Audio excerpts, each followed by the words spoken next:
자, 그리고 나서 1순위를 할당할 값에 대한 기준을 정해줘야 되는데요. 지금 같은 경우에는 가장 큰 값을 1로 선택하도록 하겠습니다.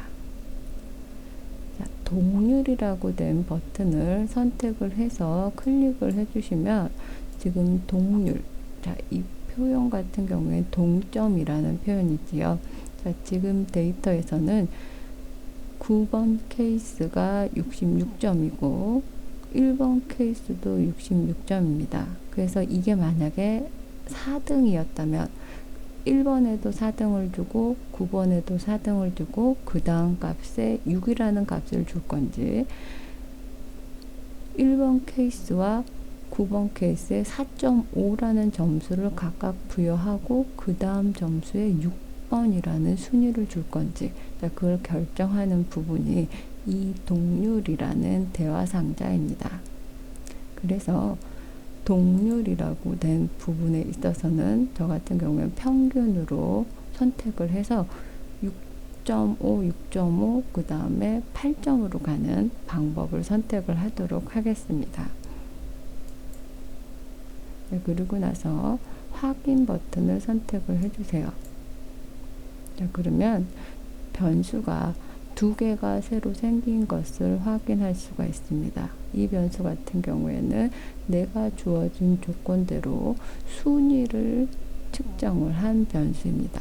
그래서 1등 같은 경우에는 90점, 2등은 78점, 3등은 70점, 4등 같은 경우에는 동일한 점수를 가지고 있는 케이스이기 때문에 둘 다 4.5점으로 평균 점수를 주었고요. 그 다음으로는 64점을 받은 두 번째 케이스가 6번째 순위를 받았습니다.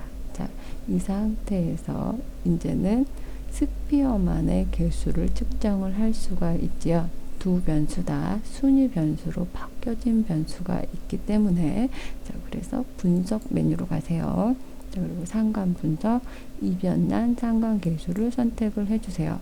자, 그리고 자, 오른쪽의 변수란으로는 순위 변수인 것만 위치를 시켜주세요. 자, 순위 변수가 아닌 수학이나 영어는 왼쪽으로 이동을 시키고요. 순위 변수로 변경한 수학과 순위 변수로 변경한 영어를 오른쪽으로 위치를 시켜주세요. 네, 그리고 상관계수 부분에 있어서도 피어슨이 아니라 우리는 스피어만의 방법을 사용할 수가 있지요. 지금 이와 같이 순위 변수로 변경됐는데 피어슨을 선택하게 되면 이상한 값이 나올 수가 있습니다. 그렇기 때문에 데이터의 특징을 보고 정확한 통계량을 선택을 해야 됩니다.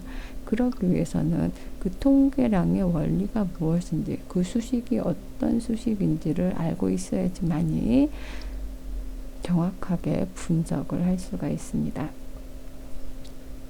양쪽 검정, 유의수준 검정을 선택을 하고요. 유의한 상관계수 플러그도 선택을 해주세요. 그리고 확인 버튼 선택해 주세요. 자, 그러면 맨 마지막 부분에 조금 전에 분석했던 그 분석의 결과가 나타납니다. 이 분석 결과에 비모수 상관이라고 쓰여져 있는 것은 스피어만 같은 경우에는 정규 분포를 가정하지 않는 비모수를 기준으로 한 분석이기 때문입니다. 자, 순위에 기준을 해서 나온 지금 개수값 같은 경우에 수학 점수하고 영어 점수가 0.979의 값을 가지고 있습니다. 그 밑에 줄도 동일한 표현인데 단지 기준을 영어를 기준으로 해서 표를 설명을 하고 있습니다. 동일한 값이 0.979가 나타난 게 보이죠? 자, 그러면 조금 전에 했던 피어슨의 상관계수 값과 스피어만의 상관계수 값이 거의 차이가 없다라는 것을 알 수가 있습니다. 단지 분석을 하기 위해서 스피어만을 사용할 때는 순위 변수로 코딩을 변경을 해주고 스피어만의 개수를 통해서 분석을 하면 되고요. 피어슨 같은 경우에는 비율적도이면서 연속형 변수 값을 가지고 온 경우에는 그대로 피어슨을 선택을 해주고 분석을 한 경우입니다. 데이터의 특징에 따라서 선택할 수 있는 옵션을 잘 파악을 해서 분석을 하시기를 바랍니다. 지금부터는 상관계수의 검정에 대해서 실행을 해보고 그 결과를 해석을 하도록 하겠습니다. 상관계수의 검정이라는 것은 기본적으로 가설을 가지고 있어야 됩니다. 가설에는 가설의 조건이 있는데요. 그 가설의 조건 같은 경우에는 조사 설계라던가 조사 방법론을 학습하신 분 같은 경우에는 쉽게 받아들일 수 있으실 테고요. 지금 처음 가설이란 말을 들으신 분은 약간 이제 난해할 수가 있습니다. 그래서 가설에 있어서 기본적인 조건은 경험적으로 검증이 가능해야 됩니다. 그래서 변수 A하고 변수 B는 평균이 같다. 혹은 변수 A와 변수 B는 평균이 차이가 있다. 변수 A가 변수 B보다 평균이 크다. 혹은 변수 A가 변수 B보다 평균이 작다. 그러한 것이 가설입니다. 그래서 경험적으로 검증할 수 있어야 되고 명확하게 떨어져야 되고 그러한 것을 가설의 기본적인 조건이라고 합니다. 그러면 가설에는 기무가설과 대립가설이 있는데 기무가설에는 어떤 내용을 쓰고 대립가설에는 어떤 내용을 써야 되는지는 꼭 알고 있어야 됩니다. 기무가설 같은 경우에는 동일하다라는 표현을 해야 됩니다. 그래서 A의 평균과 B의 평균은 동일하다. 지금 상관 분석에 있어서는 변수 A와 변수 B는 상관이 없다. 혹은 상관계수의 값이 0이다 라는 표현이 기무가설에 위치를 하게 됩니다. 대립가설은 기무가설과는 차이가 있는 표현이다. 그래서 같지 않다라는 표현이나 크다라거나 작다라는 표현을 하게 되면 그 부분이 대립가설입니다. 지금 상관계수 검정에 있어서는 상관계수 값이 0보다 크다. 혹은 0보다 작다. 혹은 차이가 있다. 라고 하는 부분, 그게 대립가설로 선택이 됩니다.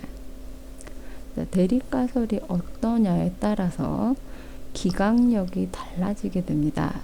기강력이라는 것은 지금 화면에서 이 색깔이 있는 부분, 이 부분이 기강력입니다. 기강력에 계산한 통계량 값이 위치하게 되면 기무가설을 기각하게 됩니다. 그리고 아래 알파라고 되어 있는 이 부분은 임계치라고 표현을 합니다. 그래서 이 임계치는 포분 분포에 대한 백분위수 표에서 찾는 값입니다. 그래서 유의 수준을 0.01로 주거나 0.05로 주거나 그 값을 보고선 표에서 찾아서 쓰는 부분이 임계치입니다. 그래서 임계치를 기준으로 통계량 값 나온 값이 이 위에 있는 기강력 부분에 해당이 되면은 기무가설을 기각하고 반대에 있는 대립가설을 채택하게 됩니다. 이거는 뒤에 가서 다른 검정을 할 때도 변하지가 않고 그대로 계속 이어가는 부분입니다. 기무가설이 항상 동일하다라는 표현이 온다라는 거 기억해 주시고요. 대립가설에는 차이가 있다라는 표현 혹은 그 차이가 있다라는 표현을 크다 혹은 작다라고 표현한 그런 내용이 대립가설 부분에 위치가 됩니다. 그리고 대립가설에 있어서 이 가설 부분이 상관계수가 크다라고 표현을 했을 때는 기강력이 이 오른쪽 윗부분에, 상관계수가 0보다 작다라고 표현을 한 경우에는 왼쪽 부분에 기강력이 위치가 되고, 상관계수 값이 0과 같지 않다라는 표현이 왔을 때는 양쪽에 위치를 한다는 것을 기억을 해 주시기 바랍니다.